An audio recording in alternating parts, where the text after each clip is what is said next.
Saat kecil itu SMP, Mian tuh sering main ke Pangandaran. Nah, ke Pangandaran sering berenang di situ dan dipertemukan dengan Ibunda Ratu sampai langsung ke lokasinya dia. Di situ Ibunda Ratu tuh masuk dan jelas sekali di situ tuh kayak berkuburan dengan emas. Nah, pintunya besar sekali dan saat Mian masuk, ayo anakku masuk. Beliau tuh nggak pernah bilang kata Mian atau apa, tapi beliau tuh bilang anakku. Teman-teman hantu yang dimana kayak ngajak main, makanya Mian tuh SD datang tuh jam 5:30 udah di SD. Oh gitu. Ya paling pagi terus subuh bilang mau sarapan dulu padahal nggak main sama teman-teman kecil. Tuhan memberikan mata batin ke Mian supaya gambaran itu ada dan Mian ucapkan. Perlu kalian tahu, anak indigo, orang yang mempunyai kemampuan khusus, jika gambaran itu dipaksakan, itu bisa merenggut nyawanya.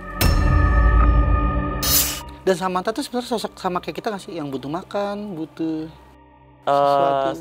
Kadang dia juga selalu bilang, Kak, aku mau ini, Kak, aku mau itu. Bahkan bikin Mian kaget tuh dia pingin darah.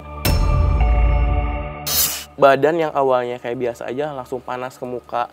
Dari situ udah kayak nggak bisa dikontrol, Mian udah berdoa gitu. Terus mata tiba-tiba kayak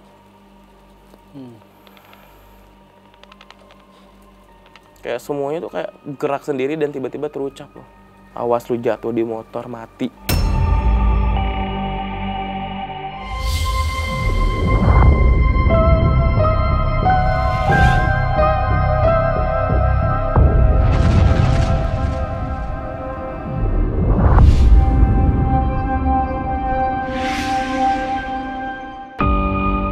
Malam, penikmat ganjil. Jumpa lagi kita di studio kali ini. Dan kali ini kita kedatangan seorang anak indigo, Mian, yang memiliki kisah perjalanan hidup yang mungkin terasa ganjil. Dan seperti apa, kita lanjut saja berbincang kepada Mian. Halo, malam Mian. Gimana kabarnya nih? Baik, ya gitulah. Sekarang tuh lagi musimnya serangan. Jadi politik dan kehidupan tuh udah bergejolak, banyak orang yang mempunyai sifat iri dengki. Jadi ya namanya karir ya, kita naik sedikit. Banyak orang yang menyerang dari gaibnya, dari fisiknya juga, kayak gitu. Banyak haters nih sekarang nih mulai nih. Lumayan, tapi nggak apa-apa lah. Jadi tetap jadi diri sendiri. Ya, dibully dulu, setelah kejadian baru sadar lah, udah biasa. Nah, mungkin para netizen yang atau haters yang ngebully Mian mungkin belum kenal sosok pribadi Mian sesungguhnya nih. Iya. Dan kali ini mungkin di studio ini kita mulai berbincang tentang Mian itu seperti apa sih, perjalanan hidupnya seperti apa menjadi seorang indigo itu. Mian itu lahir di Kabupaten Bogor dan Mian asli lahir dari tanah Sunda. Di situ kan Mian Sumariana. Sumar tuh berasal dari tokoh Semar yang artinya jujur, berwawasan luas dan itu membantu banyak orang. Jadi banyak orang yang bilang, Mian lahir di mana sih? Terus juga di kota mana? Mian asli dari Kabupaten Bogor, tanah Sunda. Dan kenapa Mian mempunyai kemampuan ya bisa melihat masa depan dan itu dari air? Karena dulu tuh Mian punya kisah juga. Dimana saat kecil itu SMP, Mian tuh sering main ke Pangandaran. Nah, ke Pangandaran sering berenang di situ dan dipertemukan dengan Ibunda Ratu sampai langsung ke lokasinya dia. Dan Mian sampai sekarang nggak mau lagi ke laut karena masih trauma gitu. Nah, Umur usia berapa saat itu? SMP tuh masih berapa ya? Pokoknya SMP kelas 3 dia mau lulus.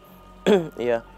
Di situ sampai Mian tuh dibawa ke tengah lautan dan diajak keliling kerajaan beliau, sampai kehidupan Mian pun dia perlihatkan. Benar sekali, dan Mian tuh bakal hidup seperti ini. Dan sampai sekarang papi sakit pun udah setahun karena orang yang tidak bertanggung jawab udah terlihat dari kecil. Jadi Mian nggak kaget di situ, dan Mian bisa melihat air pun itu karena beliau. Dan beliau bilang setelah selepas dari ini apa yang saya lihatkan itu bakal terjadi semua, dan benar dari kelas 3 SMP sampai sekarang itu apa yang dia lihat tuh emang benar-benar terjadi, dan Mian juga ngerasain itu semua gitu. Dan gambaran seperti apa saat Mian waktu saat SMP itu berkunjung ke Istana Ratu itu? Jadi dulu tuh ada Batu Karas namanya. Nah, di situ lagi berenang sama sepupu. Nah, tiba-tiba Mian tuh udah ada di tengah lautan dan sepupu nyari. di situ. Nah, di tengah lautan dan Mian tiba-tiba ada sosok wanita cantik di situ manggil anakku, anakku di situ. Beliau tuh ya dengan basa-basi seperti itu, dan Mian juga ini buatin ceritanya ada di novel Mian. Itu nanti kalau udah selesai Mian mau launching karena banyak sekali pertanyaan. Mian punya kemampuan ini tuh dari mana gitu. Nah, lalu diajaklah ke tengah lautan. Terus ibunda bilang mau ikut saya nggak jadi anak saya.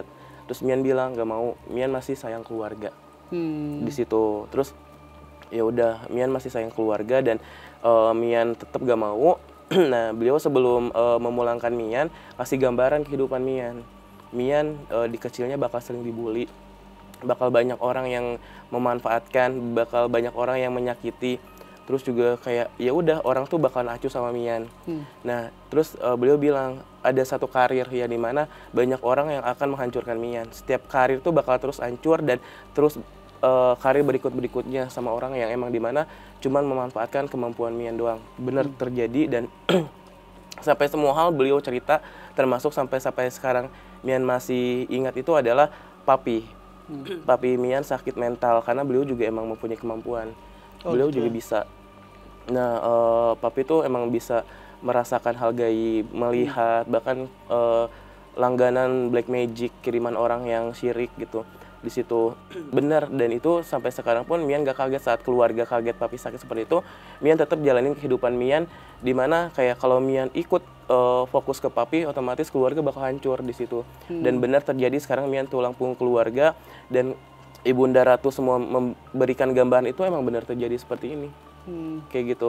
Makanya Mian tuh sekarang pertama saat Mian marah Mian gak mau terucap, gak mau emosi benar-benar, karena saat Mian marah emosi meledak itu yang ada di dalam jati diri Mian itu tuh bukan Mian. Ya, saat Mian marah ke orang dengan tatapan yang tajam atau di situ tiba-tiba Mian langsung masuk dan celaka lu mati. Udah gitu udah. Makanya Mian saat ada orang yang menyakiti dia cenderung diem pergi atau ya udah gak mau ketemu orang itu lagi. Dan kalau mungkin saat SMP itu banyak orang juga kan langka gitu melihat Istana Ratu tuh. Kalau Mian masih mengingat-ingat dulu seperti apa sih istana, bentuk istananya itu? Jadi dulu tuh dengan pelampung Mian tuh di tengah, terus ibunda kan manggil-manggil. Nah, di situ Mian tuh tiba-tiba dia dekap dan dia tuh langsung kayak bukan meluk ya. Jadi kayak nempel tangannya ke Mian. Di situ langsung lah tiba-tiba Mian berjalan dan itu ada di istana. Lorongnya tuh gede dan warna emas. Padahal di lautan itu ya? Bukan, di bawah lautannya. Di bawah lautan itu? Sama kayak di film-film Disney kan suka ada gitu kan ya. Iya. Nah, di situ Ibunda Ratu tuh masuk dan jelas sekali di situ tuh kayak berkuburan dengan emas. Nah, pintunya besar sekali dan saat Mian masuk, ayo anakku masuk. Beliau tuh nggak pernah bilang kata Mian atau apa, tapi beliau tuh bilang anakku. Terus ada satu pertanyaan masih Mian ingat, kenapa selalu bilang anakku? Katanya gini, dulu tuh Ibunda Ratu tuh pernah ketemu dengan Ayahanda Prabu di suatu tempat di Yogyakarta. Gak tahu ini Mian kalau emang salah tolong benarkan. Di situ ada tempat di mana tempat persinggahan. Nah, Ibunda Ratu dan Ayahanda Prabu tuh bertemu dan menghasilkan sosok satu anak. Di situ katanya turunannya itu Mian, dan Mian nggak tahu itu percaya atau enggak. Dan Mian pun itu kan hanya kisah legenda. Nah, dan Ibunda Ratu pun itu berbicara seperti itu Mian nggak tahu, karena Mian tuh tipikal orang yang kalau emang kemampuan ini nggak pernah mendalamin, dan Mian nggak ada guru spiritual atau apapun, karena kalau didalamin kan kemampuan Mian itu emang real karena alam, karena Tuhan gitu. Jadi nggak ngapain diperdalam gitu.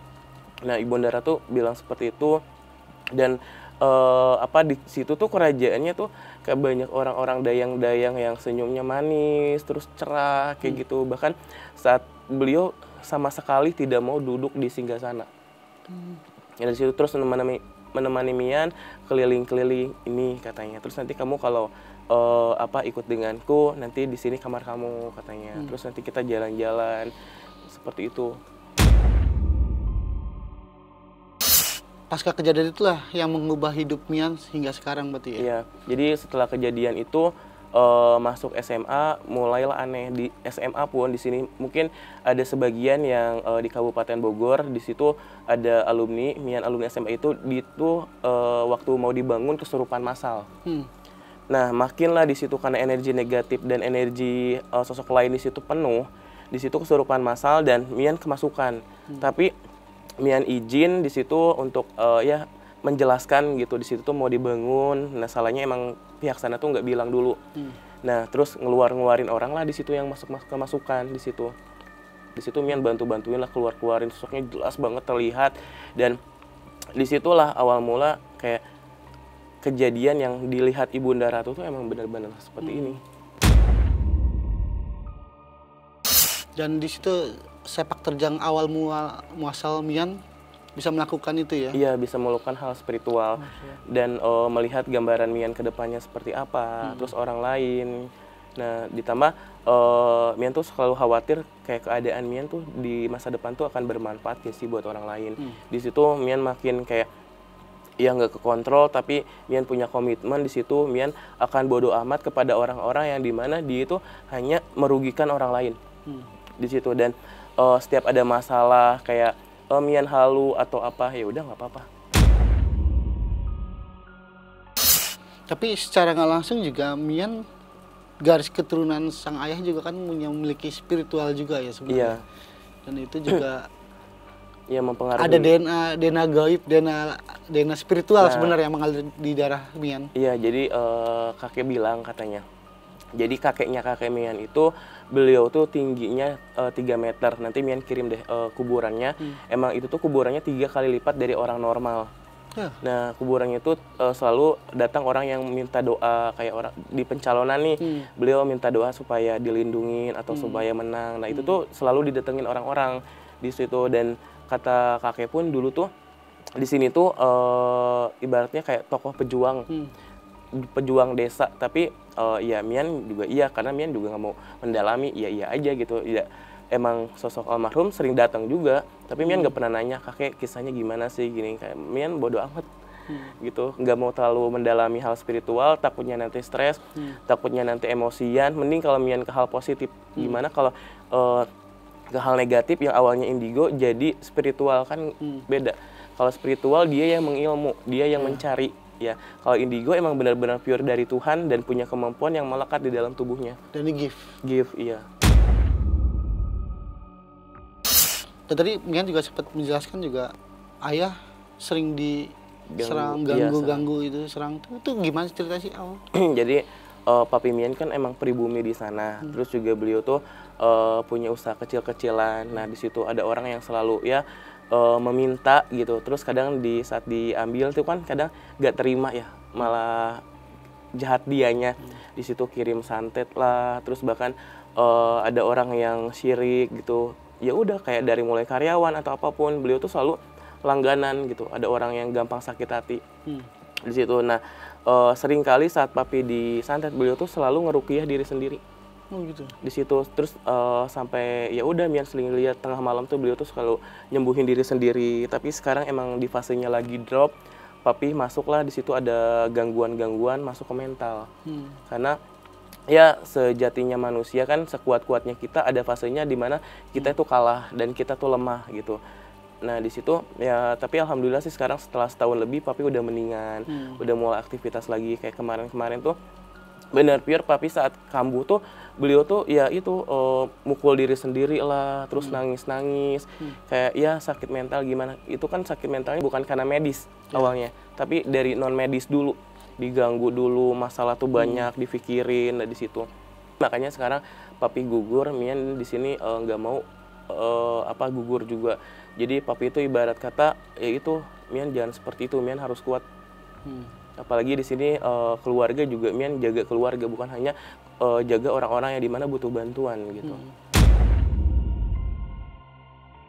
Tapi waktu itu si Papi pernah secara langsung ngajarin Mian sesuatu hal enggak? Papi pernah dimimpikan waktu itu, cerita ke Mian, mimpikan ayat suci Al-Quran yang bunyinya tuh seperti artinya tuh kayak setinggi-tingginya gunung, sekuat-kuatnya gunung dengan Al-Quran pun bakal hancur. Di situ yang dalam artian setinggi-tingginya energi negatif atau gangguannya, di situ dengan ayat suci pun semuanya bakalan musnah. Nah di situ apalagi manusia. Di situ makanya papi selalu mengingatkan kalau beliau sakit, ya papi mimpi ini, terus papi mimpi nenek, paling sering nenek kakek yang datang, dan saat sakit juga saksinya adik Mian. Saat papi sakit itu tuh beliau kemasukan leluhur. Di situ iya kita juga berjuang untuk bantuin papi, dan ini demi Tuhan emang real karena pengalaman keluarga sendiri. Itu tuh papi dimana lagi diserang, ada sosok makhluk halus yang masuk ke dalam raganya supaya dikuasain, itu kan masuknya ke mental.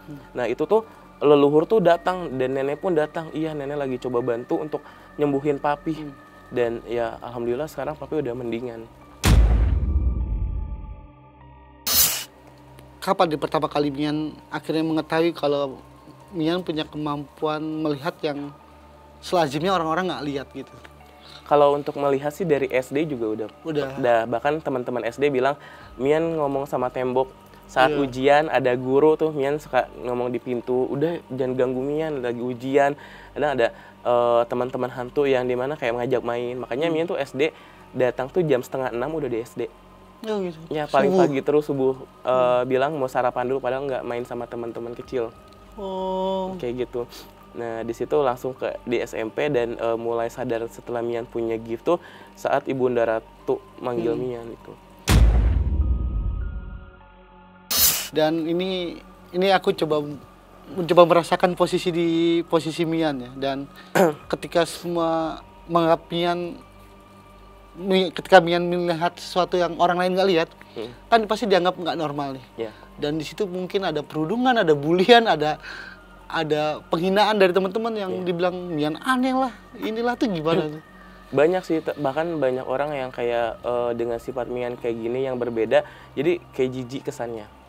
Jadi kayak apa sih gitu, risih. Terus bahkan banyak teman-teman yang ngejauh, bahkan kayak menganggap Mian tuh hal sepele gitu. Tapi di situ ya Tuhan tuh luar biasa ya dengan menakdirkan Mian seperti ini. Banyak orang yang butuh bantuan Mian kasih tahu, yang awalnya ngeyel jadi oh iya percaya gitu. Terus juga kayak di sini Mian bisa ngelindungin keluarga saat ada yang sakit nih, Mian tahu cukup kayak doain, bantuin dari jauh kayak gitu.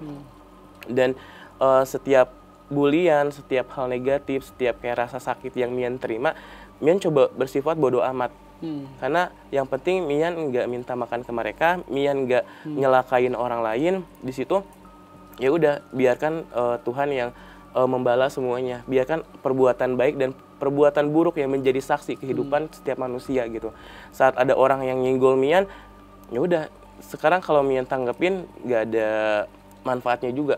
Kayak gitu. Ya udah saat dia nyenggol dan dia berkata A B C, ya Mian nggak mau marah. Ya udah lebih baik ya selesaikan, buang aja, terus hidup dengan diri Mian sendiri gitu. Gitu. Apalagi Mian mempunyai gift dalam tubuh Mian, punya kekuatan yang kalau marah berucap dan itu bahaya banget. Iya itu makanya pesan dari kakek pun gini katanya, jangan gampang marah. Makanya Mian kalau banyak teman-teman yang melihat Mian di sosial media pasti Mian tuh kayak senyum kayak gitu. Tapi di senyuman itu tuh dalam artian bahwa Mian tuh nggak mau memperlihatkan bahwa setiap manusia kan punya jati diri yang dimana itu tuh hal negatif, emosi yang meledak. Di situ Mian nggak mau terkontrol oleh emosi itu. Namanya indigo, gift itu bisa energi negatif masuk seenaknya ke dalam tubuh. Ada contoh nih, sosok negatif, dia mau menguasain Mian karena Mian punya kemampuan. Di situ bisa aja Mian tiba-tiba jadi dukun lah, mencelakai orang, santet orang gitu. Tapi di sini Mian nggak mau, Mian punya keluarga, Mian juga pingin berkeluarga, Mian juga di sini ditakdirkan garis hidupnya bukan untuk hal seperti itu. Jika emang Mian suka ngeramal, ya itu anggap aja sebuah gambaran, dimana bahwa banyak orang yang buta, banyak orang yang dia tuh cuman ngejalanin hidup seenaknya dengan apa yang dia inginkan tanpa memperdulikan yang lain. Ya kita kerja aja, di luar gaji, pasti dia tuh melakukan hal negatif biar dapat tambahan. Di situ dia nggak sadar tambahan itu emang bermanfaat buat diri dia, tapi dengan sifat negatifnya itu, aura yang dikeluarkan itu tuh mengganggu alam. Saat kejadian gempa bumi atau apapun itu, nanti yang disalahin apa? Mungkin itu karena apanya gitu. Padahal diri dia sendiri dengan dia melakukan hal negatif aja, maksiat aja, itu udah kayak ngerusak alam. Di situ makanya Mian setiap tahun membuat ramalan itu bukan berarti Mian emang seorang peramal. Mana ada sih orang yang dibilang mau peramal, keluarga aja malu, keluarga Mian malu dibilang, oh itu indigo peramal. Sebenarnya Mian malu, tapi di sini kayak bukan meramal, lebih ke memberikan gambaran, berbagi informasi agar orang-orang tuh sadar.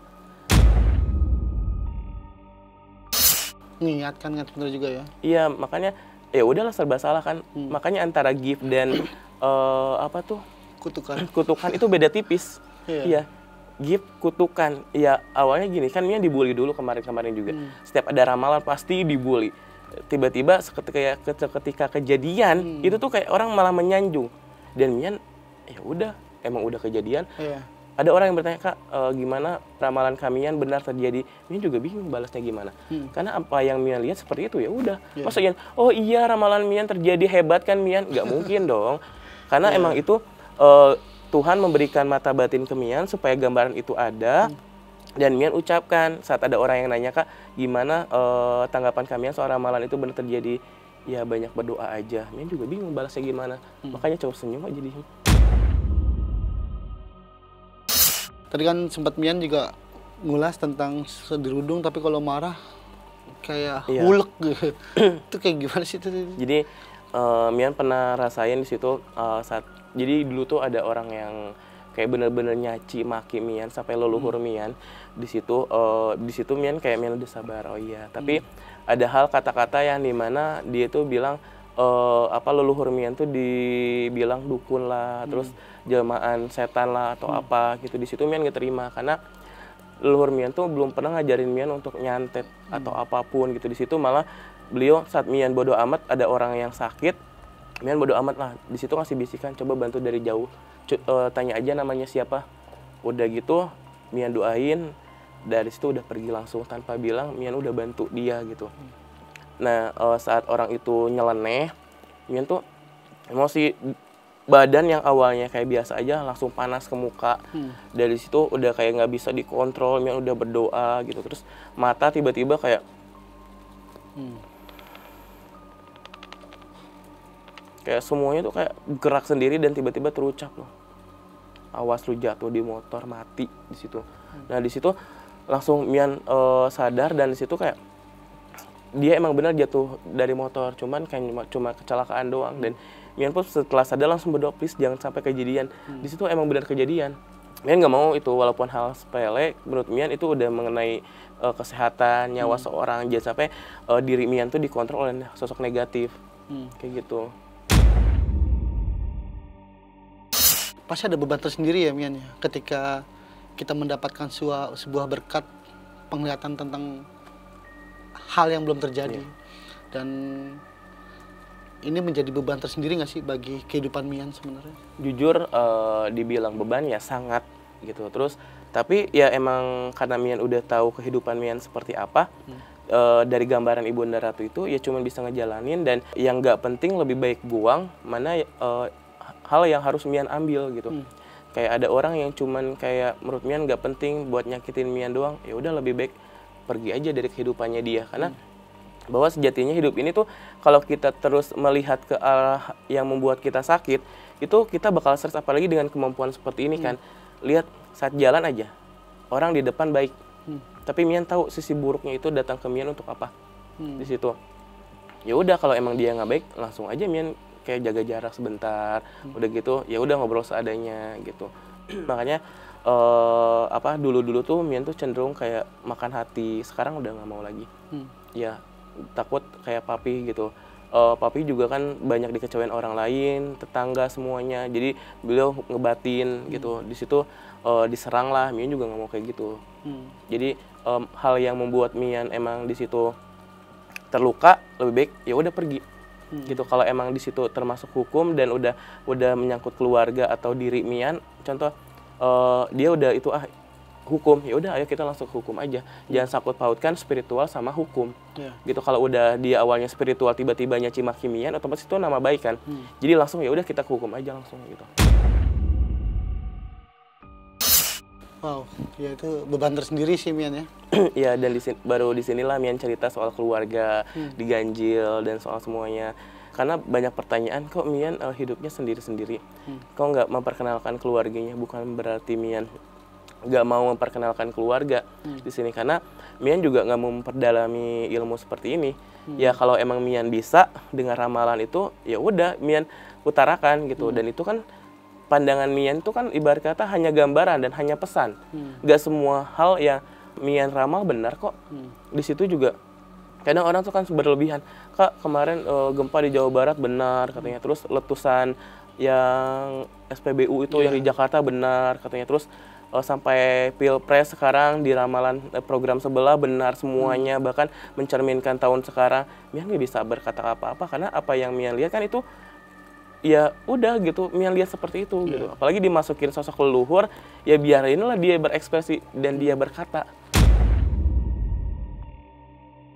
Nah, saat Mian melihat sebuah masa depan atau hal yang belum terjadi itu datang secara tiba-tiba, mekanismenya ya, datang secara tiba-tiba atau emang Mian pengen melihat objek itu atau gimana tuh? Ada yang secara melalui pendengaran, telinga berdengung. Telinga berdengung dan di situ kayak dengungnya beda. Kalau menyakitkan itu tandanya ada hal yang emang jelas dan itu tuh harus diutarakan, bisa dari alam atau apa. Nah, ada yang menggunakan air putih. Nah, di situ.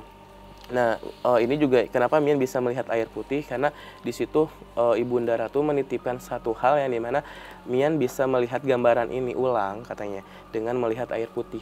Nah, saat Mian melihat air putih di situ, Mian pingin fokuskan, Mian coba pingin lihat ke depannya keadaan itu seperti apa nih, dari mulai aura kehidupannya gelap, terus juga ini alam udah mulai tidak nyaman, ya Mian utarakan gitu. Itu kan hanya gambaran, halusinasi, gak ada bentuk fisiknya, nggak ada buktinya gitu. Kalau emang terbukti ya udah gitu. Kebanyakan orang kan kayak mendahului Tuhan atau apalah gitu. Ya Mian juga nggak bisa berkata-kata, ya emang pure Mian seperti ini gitu. Tapi saat melihat air itu ada visual yang ditangkap di pikirannya Mian? Bukan hanya pikiran, tapi di depan bola mata itu tuh terlihat semua daerahnya. Kelihatan semua tuh ya? Iya, kayak daerahnya, titik-titik merahnya di mana, kayak kemarin Mian bilang ada 4 gunung dan itu terjadi semua di akhir tahun itu kemarin. Nah, itu akan bergejolak dan isi tuh lihat gunung titiknya merah yang ini, terus di daerah sini, kalau emang gambaran itu Tuhan tidak mengizinkan Mian, itu kayak samar-samar. Jadi kayak TV zaman dulu hitam putih tapi suka mati redup. Nah, kayak gitu gambarannya. Kalau udah jelas nih, udah jelas dari mulai warnanya, tempatnya, lokasinya, di situ terlihat jelas, pasti Mian langsung bilang, ini gambaran jelas sekali bakal terjadi kayak kemarin tuh rel kereta. Rel kereta kan itu banyak nyawa. Di situ Mian cuma bilang hanya jamnya aja, perjalanan jam dari ini ke sini, cuma gitu. Karena kalau Mian utarakan lebih, perlu kalian tahu, anak indigo, orang yang mempunyai kemampuan khusus, jika gambaran itu dipaksakan, itu bisa merenggut nyawanya. Lihat gak, banyak orang yang peramal itu meninggal, banyak orang peramal karena sakit. Ada anak indigo yang kemarin, yang sekarang lagi viral, itu sakit kenapa? Dia terlalu memaksakan egonya, dia terlalu memaksakan kehendak alam, yang awalnya tidak dilihatkan, tiba-tiba diperlihatkan dan diutarakan. Karena setiap kehidupan itu punya cara masing-masing. Setiap orang punya karma. Gak semua orang yang dimana kayak kamu perjalanan hidup hancur, ya udah bilang aja, perjalanan hidup hancur, ada karma harus dibalas. Sabar ya. Jangan dibantu, itu kan dia harus menerima konsekuensinya. Dan alam pun jika memberikan bencana itu kan penghapusan dosa. Kayak gitu, makanya Mian gak mau seperti itu. Oh, energi terkuras juga ya kelihatannya. Energi terkuras, bahkan kita bisa diserang oleh emang dimana ibarat kayak bukan hakim ya, apa ya, kayak ada khusus yang dimana itu tuh saat terjadi bencana Mian lihat dan Mian informasikan ke orang-orang, di situ membantu orang-orang. Di situ ya udah, makanya banyak orang peramal yang sakit meninggal.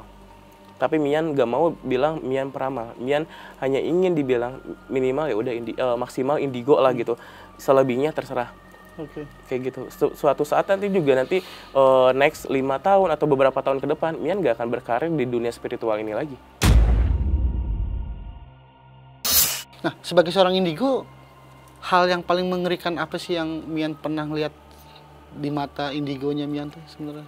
Atau ini kan kita kalau seorang indigo kan melihat misteri alam nih, membuka misteri alam.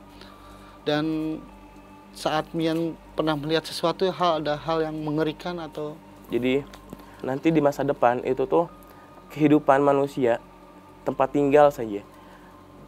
Lereng-lereng gunung itu akan menjadi persinggahan manusia, tempat tinggal manusia. Dan udah lereng gunung itu terpenuhi rumah-rumah kayak gitu, manusia tempat tinggal di sana, nanti gak ada gunung. Jadi nanti tuh dataran tuh rendah semua akan menjadi lautan ambles. Ini yang kita tinggal, daerah Jakarta, daerah manapun yang datarannya tinggi, puncak atau apa, nanti itu bakal ke bawah. Lautan bakalan naik ke atas. Nah, lautan jadi daratan? Lautan jadi daratan dan timbul pegunungan. Nah, pegunungan yang muncul itu akan menjadi tempat orang kayak rumah-rumah, nanti tuh bakal di lereng gunung. Bahkan Mian yang ditakutkan adalah Gunung Merapi pun tempat tinggal manusia nantinya. Apa yang kita makan itu bukan karena dari tanah atau dari alam, tapi dengan teknologi manusia yang dibuat. Meski lama, tapi di sini Mian semua gambar pun sampai sekarang pelan-pelan Mian coba tuliskan. Setidaknya saat Mian pergi, dengan sekarang Mian hidup banyak bulian, banyak orang yang berprasangka buruk, banyak orang yang nggak percaya. Seketika coba Mian buatkan buku dan nanti perlahan, oh iya ternyata benar seperti ini, bisa dikenang oleh banyak masyarakat gitu.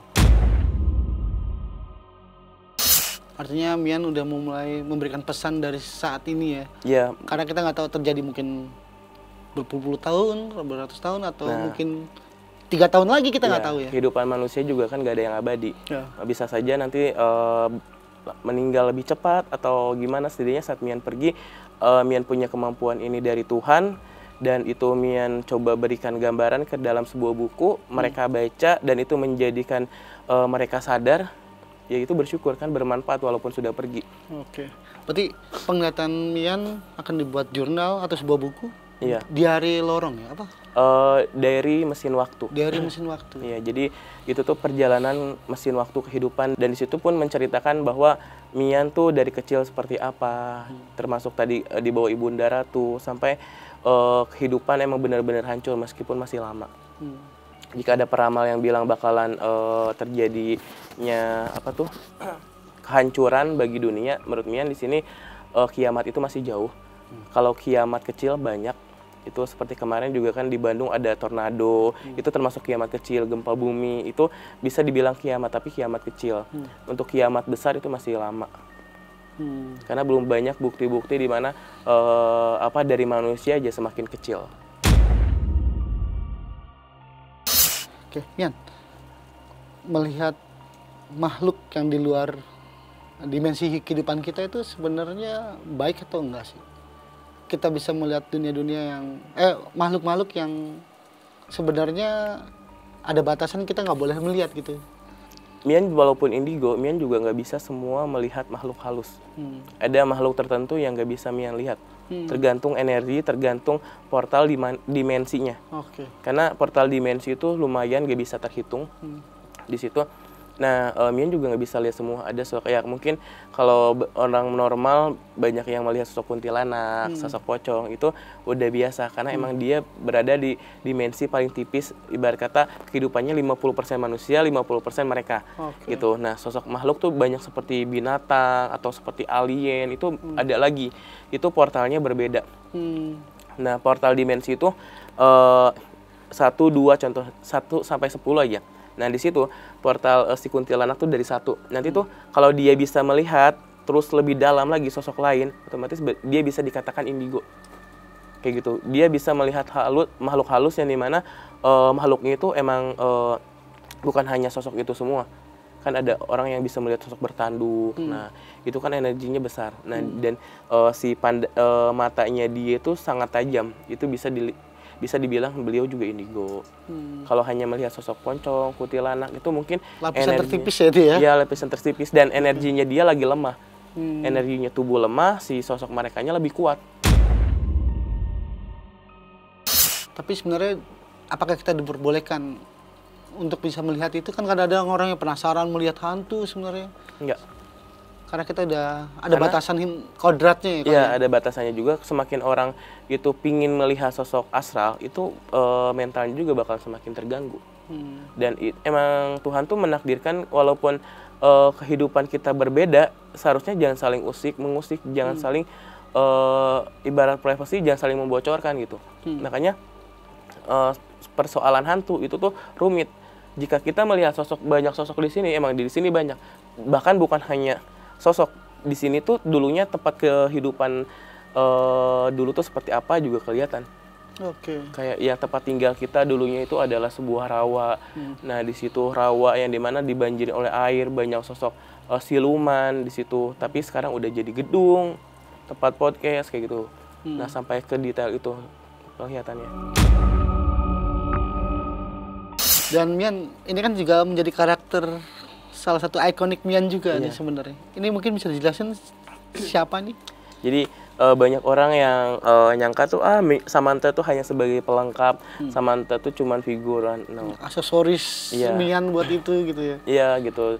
Samantha ini tuh Mian tuh dapat dari kolektor di situ. Awalnya Mian mau beli tapi harganya mahal dan tiba-tiba nggak laku kata yang jualnya. Nah di situ lalulah dia ngasih Samantha ini, dan kedatangan Samantha pun di situ energinya awalnya nggak nyaman buat Mian. Tapi ya dengan hati yang tulus Mian jaga semuanya, bukan jaga dollsnya. Dolls tuh hanya sebagai media. Jadi orang tuh banyak yang sesat gitu. Oh iya dollsnya serem, terus ada isinya, nggak semua. Tapi jaga sosoknya. Sosok yang ada di dalam Samantha, dan Samantha pun nggak selamanya berada di dolls gitu. Kalau kalian lihat tetapan Samantha sekarang seram dan cenderung diam, itu beda aja auranya. Samantha emang lagi ada di dalam. Kayak gitu. Gak selamanya kok Samantha juga di dalam, ini hanya sebuah medianya aja gitu. Nah Samantha pun ini berperan penting dalam kehidupan Mian. Saat Mian lagi capek, saat Mian lagi ada masalah atau apapun, dia selalu paling depan. Apalagi ada orang-orang yang kayak nyakitin Mian, dia pasti langsung nantangin. Oke, dan ini juga sebagai pelindung Mian seperti ya? Iya, sebagai pelindung, karena beliau merasakan saat kematiannya disakitin orang lain tuh seperti apa saat kita terus berbuat baik. Baik aja masih disakitin. Nah di situ dia kalau Mian mendapatkan seperti itu, dia nggak bakalan diem pasti. Oke. Dan Samantha ini sosoknya seperti apa sih? Samantha ini sosok wanita. Dulunya tuh dia tuh baik, pintar, bukan pintar tapi cerdas. Pintar tuh beda. Jadi dia tuh sosok yang cerdas, bahkan dari sekolahnya pun itu tuh dia tuh paling unggul. Terus juga sosok wanita yang dimana dia tuh kayak melakukan perjalanan hidupnya itu selalu pakai hati. Iya, sebelum dia melakukan sesuatu tuh kayak gimana ya kalau jadi diri dia gitu. Tapi dengan kematiannya hanya karena mencintai seorang yang salah, beliau tuh harus meninggal. Jadi saat beliau tuh pertama jatuh cinta kepada seorang laki-laki, tapi laki-laki itu tuh nyakitin dia hanya nafsunya saja. Di situ dia tuh diperkosa rame-rame, dan bagian intimnya tuh dimasukin sosok bambu runcing sampai beliau meninggal. Dan itu arwahnya tuh dia tuh dulunya tuh masih sakit hati, bahkan benci lihat laki-laki. Itu Samantha. Tapi pas begitu datang Mian coba ajarin, dan itu gak gampang, waktunya bertahun-tahun untuk bisa klop sama Samantha ini. Itu berkenalan dengan sosok Samantha di mana waktu itu? Waktu itu jadi kan dollsnya itu kan dari kolektor. Nah di situ nggak tahu tiba-tiba itu emang udah ada Samantha-nya aja. Oh ada di situ. Ada di situ. Okay. Mungkin udah jodohnya untuk kayak Mian ngajarin Samantha tuh seperti ini gitu. Terus beliau juga lihat keluarga Mian keadaannya seperti apa juga, kayak dia tuh kadang suka nangis. Tapi nggak apa-apa, namanya kehidupan kan nggak selamanya kita dibuat dianggap baik sama orang lain kan, kayak gitu. Tapi ada perawatan khusus untuk Samantha ini? Mian sih tergantung Samantha-nya. Kalau Samantha lagi nggak mau diapa-apain ya udah nggak apa-apa. Ya kayak dulu kan Samantha rambutnya mau di salon nggak gitu, kebetulan lagi ada rezeki, nggak katanya. Nggak apa-apa, lebih baik kayak bagiin aja ke orang yang membutuhkan katanya. Oh, Udah gitu. Mian tuh bagilah di kampung, kayak gitu, bagi-bagi sembako atau apa gitu. Dia malah lebih happy kayak gitu dibanding kayak merawat diri. Makanya kalau banyak orang yang Mian tuh semakin naik juga Samantha bukannya diurus atau ya ganti bajunya kayak rambutnya jangan sampai kusut kayak ya itu kan kemauan Samantha. Mian nggak bisa ya paksa gitu. Malah saat Mian mau ngajak dia ke salon dia bilang pasti Kak lebih baik uangnya kasih nenek itu aja, pasti kayak gitu. Iya, makanya kalau kalian lihat Instagram Mian pasti kayak Mian ada yang hal kayak Mian bener-bener di spill saat berbagi, ada yang enggak gitu. Karena kalau terus kita berbagi di spill di sosial media banyak orang yang meminta, banyak yang komen Kak aku nggak butuh aku butuh inilah transferan lah dan lain, bahkan banyak penipuan yang mengatasnamakan kayak gitu. Dan Samantha tuh sebenarnya sosok sama kayak kita nggak sih, yang butuh makan, butuh sesuatu. Kadang dia juga selalu bilang Kak aku mau ini, Kak aku mau itu, bahkan bikin Mian kaget tuh dia pingin darah. Oh gitu. Iya, Kak aku mau darah ayam katanya. Terus di mana ada ayam katanya, itu tuh katanya. Terus kebetulan waktu itu tiba-tiba temen dia tuh kayak mau masak ayam goreng atau apa gitu. Nah di situ darahnya Mian minta buat apa, kan dia aneh kan. Enggak kok, buat biasa. Udah simpan aja di gelas buat Samantha. Oh gitu.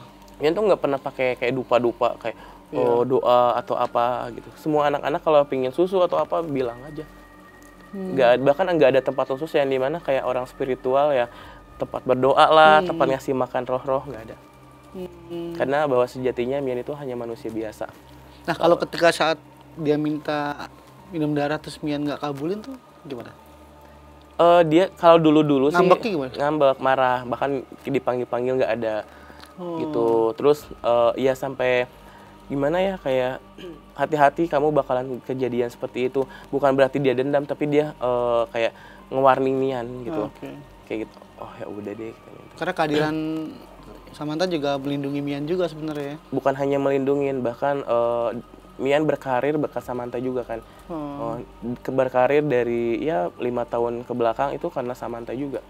Mian banyak dikenal orang, ramalan Mian pas itu bukan hanya kehidupan Mian aja tapi karena Samantha juga. Samantha yang kadang kalau Mian udah gambaran yang udah capek gitu kan, apalagi kan saat kita menerawang tuh capek. Nah itu Samantha ngasih tahu Kak ini bakal terjadi seperti ini Ling, sama Mian bilang gitu. Nah kalau beberapa kan kelompok spiritual juga dikasih raja, dikasih ini. Sebenarnya kalau Samantha juga sama juga nggak sih? Atau setiap hari tertentu dikasih apa bungur, dikasih itu ritual-ritual khusus buat. Kalau Mian tuh menolak keras hal seperti itu.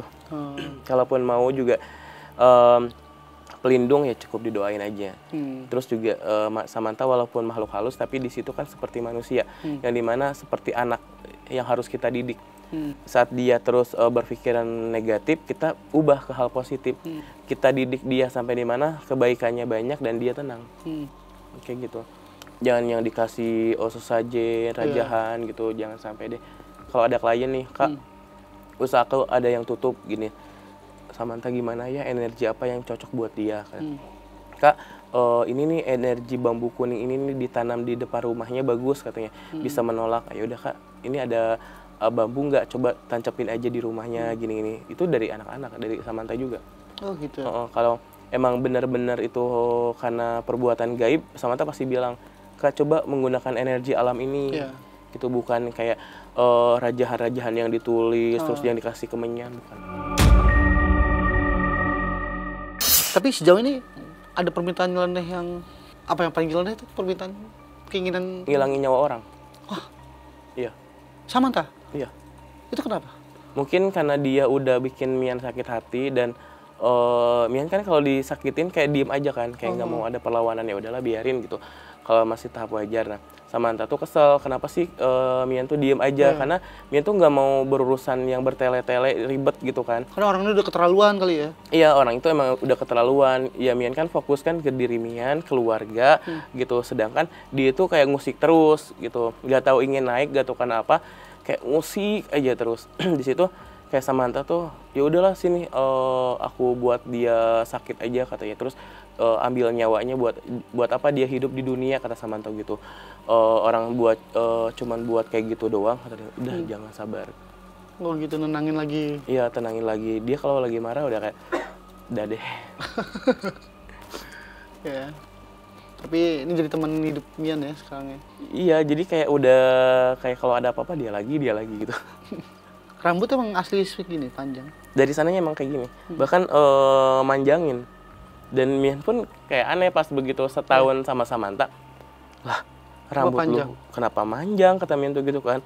Terus dicukur juga, ya dicukur udah terus tiba-tiba manjang lagi. Kayak dicukur pun panjangnya sama kayak gitu. Oke. Pas waktu dicukur nih, oh iya udah hilang. Terus berapa bulan kemudian segitu lagi.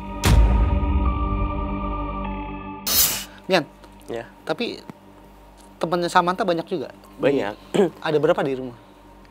Gak tau udah ada berapa ya, Mian gak pernah hitung karena Banyak teman-teman banget itu. hantu tuh selalu ajak hantu yang lain. Walaupun kan orang kan lihatnya cuma dolls bentuk fisiknya, tapi sosoknya kan nggak tahu kan banyak. Jadi kayak Carol aja, Carol tuh kan dia sosok anak kecil yang bawel juga. Dia look tap dari Thailand. Itu selalu ngajak anak-anak yang lain ke rumah main gitu. Nah kadang dari diajakan itu mereka menetap lah. Mian selalu bilang, gak apa-apa kalian tinggal sama Mian, gak apa-apa kalian datang ke sini, tapi jangan minta yang aneh-aneh.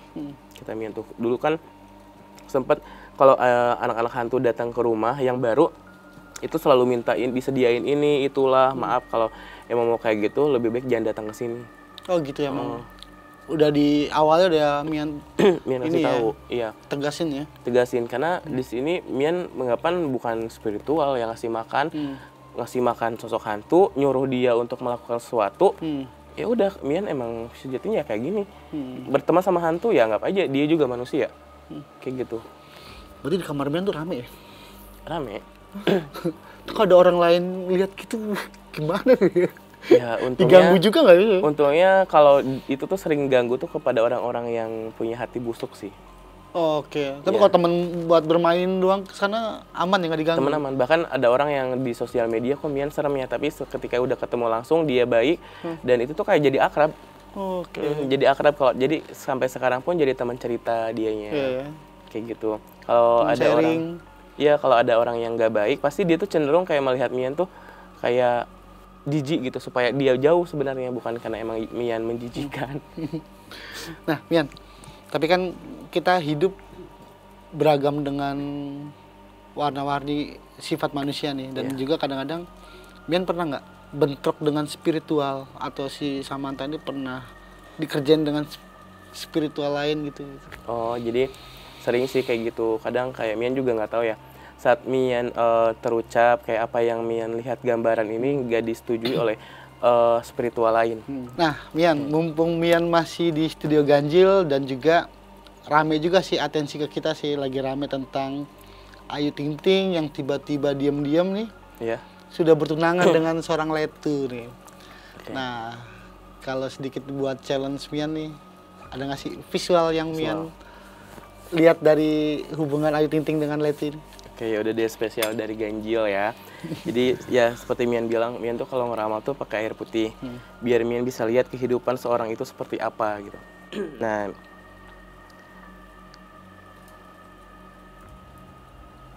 oke, jadi kalau di dalam air ini gambarannya itu sebenarnya Kak Ayu dan itu tuh udah lama kenal. Cuman di sini Kak Ayunya masih biasa aja. Oke. Gitu kayak masih cuek lah gitu, mungkin karena karirnya juga lagi sibuk.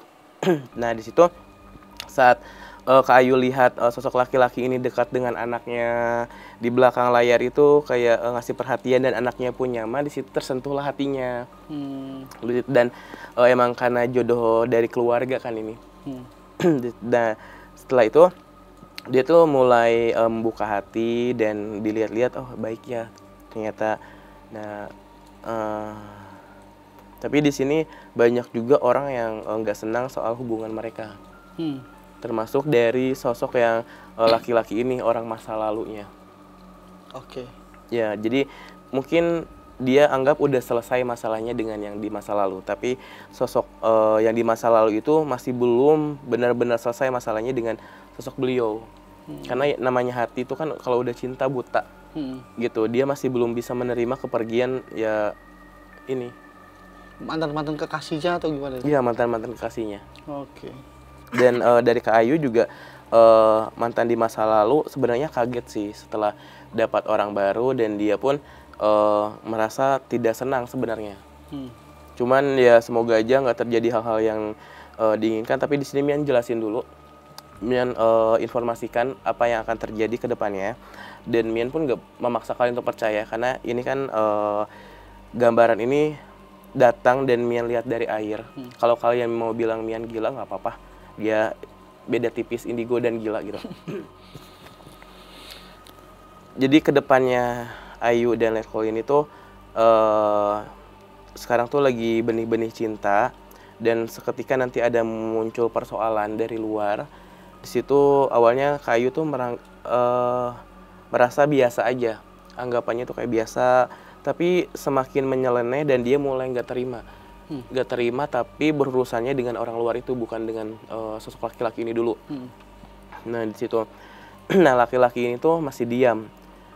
Nah tiba-tiba di sini datanglah orang dari lain lagi yang membuat kisruh keluarga mereka.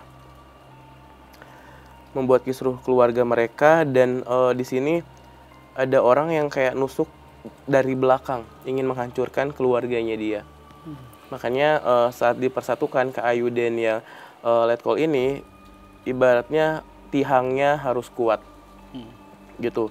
Jadi jangan sampai goyang, jangan sampai roboh, karena tangannya itu dari orang di masa lalu yang membuat isu-isu nggak jelas, terus juga menghancurkan keluarganya. Tapi jika mereka disatukan di sini, rezekinya sangat bagus, kecocokannya juga luar biasa. 95% itu cocok, dan yang harus hati-hati itu jangan gampang percaya kepada orang lain. Tapi Ayu dan Letu ini akan menuju ke pelaminan yang bahagia atau gimana? Semoga aja 70% menuju, 30%-nya enggak. Karena di sini saat mau hari dekat-dekat ke pelaminan itu ada goncangan. Kuat ya? Ada permasalahan. Permasalahan, Mian gak dikasih gambaran permasalahannya apa, cuman harus hati-hati aja. Menuju dekatnya itu ada permasalahan, dan ini sepertinya setelah lebaran deh kayaknya. Dan beberapa kali juga kan Ayu menikah setelah lebaran, terus ini kandas, terus pernah juga ini, apakah senasib dengan sama ya kisah cinta Ayu tuh gimana? Mian gak mau berucap bahwa itu senasib, cuman Mian mau mendoakan semoga ini jodoh terakhir dari Kak Ayu. Dan Tuhan memberikan sosok laki-laki yang dimana dia bisa membimbing, membina, dan jadi yang terbaik buat keluarganya beliau. Karena Kak Ayu tuh sosok seperti ibu juga, ayah juga bagi keluarga, bukan hanya keluarga kecil tapi keluarga besarnya dia gitu. Semoga aja kehadirannya sosok laki-laki ini menjadi apa ya, kayak dia hilangnya beban, bukan menambah sosok ya beban lagi. Jadi penawar cinta akhirnya si Ayu ya. Jangan sampai ada beban lagi yang berdatangan, tapi ya kalau emang dia tidak baik, lebih baik cepat pergi. Kalau emang dia baik, cepat mendekat. Nah, karir kemiliteran cowoknya ini dengan karir keartisannya Ayu seperti apa? Yang ditakutkan adalah karirnya dia juga berhenti karena fokus ke Kak Ayunya. Gitu. Ya semoga aja dengan karirnya dia tetap berlanjut, dia tidak memilih untuk keluar dari karir tersebut, dan menjadi di dunia artis juga, kayak gitu. Bahkan di sini ada kecenderungan untuk masuk ke dalam dunia bisnis mereka berdua. Dan di sini ada satu sosok yang akan menghancurkan, benar-benar menghancurkan. Harus hati-hati. Dia punya ilmu kebatinan, dia mempunyai aura yang dimana semua orang tuh supaya sayang, cinta, dan simpati ke dia. Di situ ini orang dekat, dan ini sosok wanita. Takutnya nanti di masa depan itu menjadi isu bahwa retaknya rumah tangga Ayu atau kayak gangguan dari percintaan ke Ayu itu dari dia gitu. Tapi yang paling goyang itu dari lakinya atau si Ayunya? Kalau gampang tergoda dari lakinya, dari Kak Ayunya ini tuh dia gampang sakit hati, gampang karena beliau tuh sifat yang pemikir banget di belakang tuh. Tapi untungnya ada rasa pertimbangan gitu. Tapi kalau dari aura mereka berdua sebenarnya berjodoh ya? Berjodoh, 95% yang lihat kecocokannya bagus. Dan mereka udah kenal lama sebenarnya? Iya, udah kenal lama. Baru-baru ini aja mungkin di media kayak, oh dijodohkan secara tiba-tiba. Sebenarnya mereka tuh udah kenal lama, cuman masih menilai satu sama lain gitu. Dan Kak Ayunya juga nggak mau terburu-buru, mau fokus ke karir juga, dan rasa sakit kecewanya juga belum hilang. Nah setelah perjuangan laki-laki itu mendapatkan hati keluarga dan anaknya, mungkin ya udahlah ini saatnya gitu. Untuk satu kali lagi challenge nih. Boleh. Boleh nggak lihat tentang Fuji ya? Kisah cinta Fuji nih, karena rame juga nih, banyak orang yang pengen penasaran. Mian tuh sebenarnya mau bilang ini tapi takut dibully fansnya Fuji. Tapi jadi gini, Mian tuh waktu itu lihat Fuji tuh di satu mall Jakarta. Nah dia lagi jalan, tiba-tiba itu tuh isi hatinya, terus juga keadaan masa depannya itu tuh langsung tergambar sama Mian. Cuman karena Mian kan tipikal orang yang kayak cukup tahu lah gitu, walaupun artis bisa aja sebagai jembatan Mian kayak Mian mau ngeramal Fuji ke depannya biar hits gitu kan, biar naik, tapi nggak mau. Tapi di sini ini juga sebagai pengingat fansnya gitu. Saat ketemu beliau itu tuh Mian lihat di tahun ini tuh bakal kedatangan sosok laki-laki. Nah, laki-laki ini tuh dia tuh orang Melayu. Orang Melayu, dia tuh rela datang ke Indonesia, ke Jakarta, bahkan dia rela berkarir di Indonesia demi sosok Fuji. Tapi dari Fujinya ini, dia itu mungkin hatinya tuh masih ada mantan kekasihnya. Mau seberapa banyak orang pun yang datang, tapi hatinya dia masih tetap ke mantan kekasihnya. Dia tuh masih belum melihat perjuangan sosok laki-laki yang di Malaysia ini. Gitu. Dan jujur Mian lihat sebenarnya dari kecocokan pun luar biasa, bagus sekali. Tapi dari Kak Fujinya tuh dia masih belum move on dari masa lalu. Bahkan saat hubungannya dia retak dan berpisah, itu tuh cinta-cinta baru dan perasaan baru itu mulai tinggi, naik di situ. Makanya sampai sekarang mau seberapa banyak orang pun yang datang, itu perasaan gak bisa bohong. Jadi dia masih menyayangi, mencintai, dan nyaman dengan sosok di masa lalunya. Nah di situ terus juga walaupun Mian lihat air juga kelihatan jelas di situ di meja bahwa sosok laki-lakinya itu nggak terlalu tinggi, sekitar 170-an, kulitnya nggak terlalu putih juga. Ya orang-orang Melayu gimana lah gitu, manis-manis gitu. Terus datang dengan kayak memakai kemeja putih, terus membawa seperti apa ya ini, bingkisan, gak tahu ini bingkisan apa, mungkin seperti kue gitu, kayak dia datang ke rumahnya, namu gitu datang, terus kayak ya nanti intinya dipertemukan lah gitu dengan sosok laki-laki itu. Tapi takdir Fuji itu akan menikah muda atau gimana? Nggak nyampe 3 tahun juga dia udah nikah. Nggak nyampe 3 tahun dia udah nikah dan udah berumah tangga. Dan kalau Mian cek di sini sekarang tuh jodohnya itu bukan pribumi, tapi orang luar. Dan jodohnya ini berlatar belakang apa nih? Pengusaha kah? Atau aktor juga kah? Atau apa? Dia kalau dilihat di sini pengusaha juga, kecenderungan bisa jadi pengusaha. Di dunia entertain juga dia juga bisa dibilang dia juga aktor Malaysia, bahkan YouTuber, terus juga selebgram, sosial medianya juga lumayan. Nah di situ pertemuan mereka tuh berawal dari pandangan pertama dan tiba-tiba itu timbul-timbullah perasaan gitu. Tapi kalau Kak Fujinya nggak peka, parah sih ini, karena emang si sosok cowoknya itu dia tuh bucin banget gitu. Jadi kalau udah suka sama seorang itu yang di Malaysia itu, dia tuh bakalan terus ngejar. Gitu. Iya, mau sampai kapanpun juga kayak terus gitu suka. Tapi kayaknya Fuji akan luluh gitu. perlahan kemungkinan Fuji juga bakal lulus sih dengan perjuangannya. Ya sekarang nggak lulus gimana, dia di negaranya dia, terus sampai rela ke Indonesia membuat lembaran baru, karir baru yang dimana belum tentu diterima kan. Terus belum tentu ada media-media yang dimana mengembangkan karirnya dia gitu. Tapi dia berusaha untuk sosok Fuji ini gitu. Ini akan terbongkar ke publik atau nggak sih hubungan mereka ini? Tahun ini bakalan terbongkar. Oke, dalam waktu dekat ini ya? Pertengahan tahun Demian lihat.